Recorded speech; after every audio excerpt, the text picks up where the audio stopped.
মনে রাখবেন যে তরকারি দেখতে যত বেশি অ্যাট্রাকটিভ নয় সেই তরকারি বেশি স্বাস্থ্যকর। আসসালামু আলাইকুম। খুবই উপকারী একটা সবজি ঢেঁড়স রান্না করে দেখাবো। ফাইবার সমৃদ্ধ এই সবজিটি আপনার হজমে সহযোগিতা করবে এবং কোষ্ঠকাঠিন্য রোধ করতে সাহায্য করবে। আমি তেলাপিয়া দিয়ে মাছ দিয়ে রান্না করব, তাই মাছগুলো ভালো করে ধুয়ে হলুদ লবণ মাখিয়ে ভেজে নিচ্ছি, একটু কড়া করে ভেজে নিচ্ছি।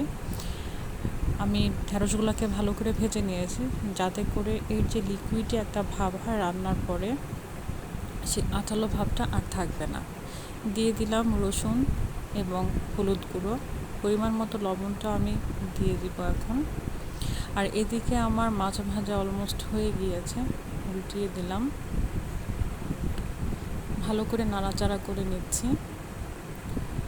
ঢেঁড়সে খুবই ভালো ফাইবার থাকে এবং অতিরিক্ত গরম যখন পড়বে তখন আপনি একটি পাতলা তরকারি হিসেবে খেতে পারেন। ঢেঁড়স ভর্তা অনেক বেশি স্বাস্থ্যকর। আমি একটু পানি দিয়ে ভালো করে কষিয়ে নিচ্ছি।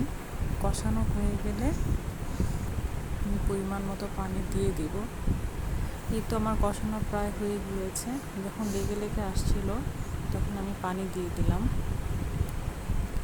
পানিটা যখন ফুটে উঠবে তখন আমি মাছগুলো দিয়ে দিব এবং অপেক্ষা করব আরও 10 মিনিট। যখন পানিটা শুকিয়ে আসবে, একটু মাখো মাখো ঝোল হয়ে যাবে, তখন আমি ঢেঁড়সটা বন্ধ করে দিব। ভাতের সাথে খুবই মজাদার। আল্লাহ হাফেজ।